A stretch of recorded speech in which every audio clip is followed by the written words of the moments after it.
Bien, en 52 minutos vamos a abordar ahora toda esta ensalada rusa que tenemos en la política nacional, que está discutiendo una ley ómnibus que empezó a sufrir recortes desde aquel plenario de comisiones que parece que fue hace 2 décadas, fue solamente hace 10 días apenas, y ahora, bueno, toda la situación que se está viviendo en el Congreso Nacional, en la Cámara de Diputados, y para ello trajimos a un fino lector de la política, como Diego Yerú, que tuvo la amabilidad de atendernos. Muy buenas noches, Diego. Fabricio Labore, ¿cómo estás?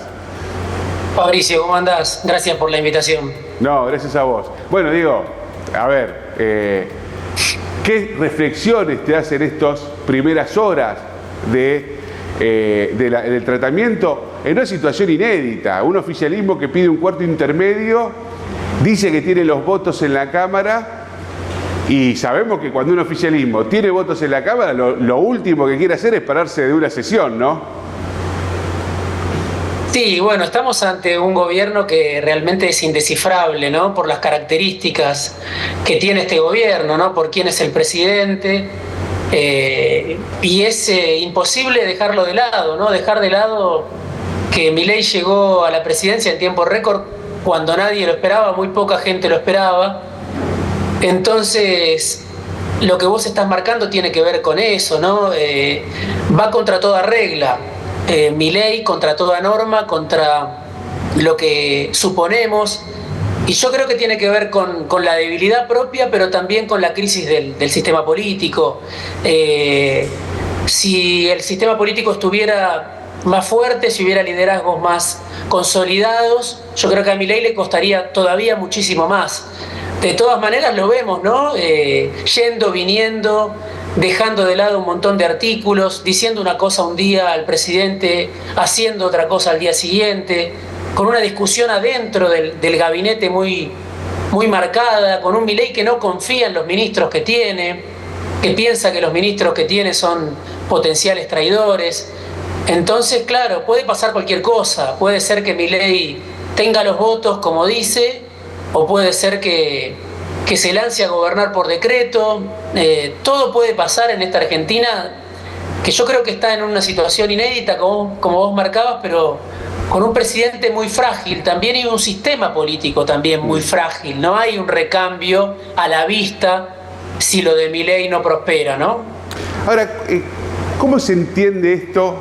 Bueno, en parte lo que decís, esta incertidumbre que nos tiene este liderazgo tan extraño, sobre todo para un país como Argentina. Ese liderazgo que es desconfiado, que se encierra en sí mismo, y eso afecta, por ejemplo, en el diálogo con los gobernadores. Nosotros acá en Rosario, en Santa Fe, tenemos a un gobernador como Puyaro que da todas las señales de querer acompañar, y sin embargo se le hace cada vez más difícil, cuesta arriba, poder argumentar. Es más, de hecho, después de la primera sesión, la policía mete preso a 4 chicas, y una de ellas era una referente del radicalismo. O sea que parece como que todo les sale para que la UCR, no sé, un poco más se tiene que arrastrar por el piso para decir, por favor, dejen de hacernos cosas y no ponernos en esta situación. Sí, bueno, ahí hay una cuestión clave, ¿no? El vínculo de los gobernadores y de la oposición en general con Milei. No funcionan los manuales, se prendieron fuego todos los manuales de la política. Entonces, si uno espera, o algún gobernador o algún dirigente como Miguel Ángel Pichetto, tan experimentado, espera que porque vota una ley o hace una gestión, Milei le va a agradecer y le va a palmear la espalda, no entendió quién es Milei. Evidentemente, Milei llegó maldiciendo a la casta, estigmatizando a toda la dirigencia política, juntándolos a todos dentro de la misma categoría, y entonces simplemente se trata de apoyarlo a libro cerrado. No esperen de Milei una gratificación, ¿no? Me parece que es un desafío para la oposición, para esa oposición dialoguista.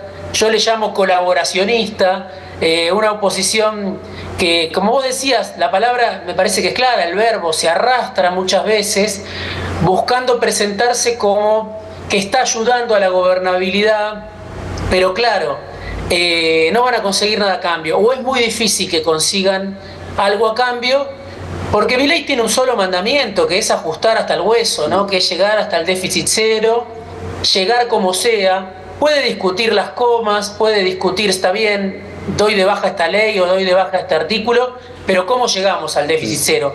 Eso es lo innegociable, ¿no? Ahora, entonces, perdón, Diego, no quiero dejar pasar esto. Vos cuando hablás de colaboracionismo, que es una categoría que se usó para el régimen nazi, para quienes avalaron y colaboraron, valga la redundancia, con el régimen nazi, perdón, como también en la dictadura. Vos asimilás entonces al gobierno de Milei con rasgos autoritarios grandes, al menos. Sí, y además veo, no es que lo compare obviamente con esas experiencias de manera lineal. Milei es un presidente que llegó con votos y eso es lo que lo hace tan especial. Pero sí, el término colaboracionismo sobre todo remite quizás sí a la dictadura, y te diría la dictadura Onganía. Estamos yéndonos muy atrás en el tiempo, pero digamos a la disposición de ciertas fuerzas. En ese momento Bandor era el sindicalista que hablaba del peronismo sin Perón, ¿no? Se disponen a gobernar con el nuevo régimen, llamémosle, o con el nuevo presidente. En ese momento obviamente Onganía era una dictadura, en este caso no lo es, pero sí creo que hay una actitud similar, ¿no? De negar un poco el pasado y decir, bueno, se abrió una nueva etapa, como si Argentina no siguiera siendo un país dividido, ¿no? Claro. Como si Argentina no siguiera teniendo fuerzas populares, debilitadas, que también representan una parte importante de la sociedad. Entonces, hay un sector de la dirigencia que funciona pivoteando, ¿no? Yendo para un lado y yendo para el otro, según cómo sopla el viento, y a eso me refiero sobre todo, a lo que se llama dialoguista. Yo lo denomino colaboracionista porque es, creo que la actitud que más los distingue, la idea de colaborar con Milei como antes colaboraron con Macri, ¿no? Sí. La última. Vemos, y vos lo afirmás muy bien, esa debilidad que hoy tiene el peronismo, el frente de vaya a ser como se llamará en algún momento. Ahí hay figuras que empiezan a cobrar, al menos en las redes sociales. Hay que ver cómo después. Pero el fenómeno Moreno, que de hecho tiene toda una estética muy divertida, le pone onda, Moreno le pone onda a su campaña. ¿Eso se puede traducir en algo, o al menos marca una agenda para el peronismo de acá en adelante? Bueno, muy difícil la pregunta, Fabricio, porque estamos en tierra movediza, ¿no? No sabemos muy bien para dónde sale la sociedad, ¿no? Y así apareció Milei. Entonces ahora, cuando vemos un Moreno que es tendencia, que se viraliza, que es muy visto en YouTube, bueno, empezamos a decir, bueno, hay que prestarle atención a eso. Yo creo que en principio Moreno expresa a un peronismo que fue crítico desde el primer minuto con Alberto Fernández, con el gobierno del Frente de Todos.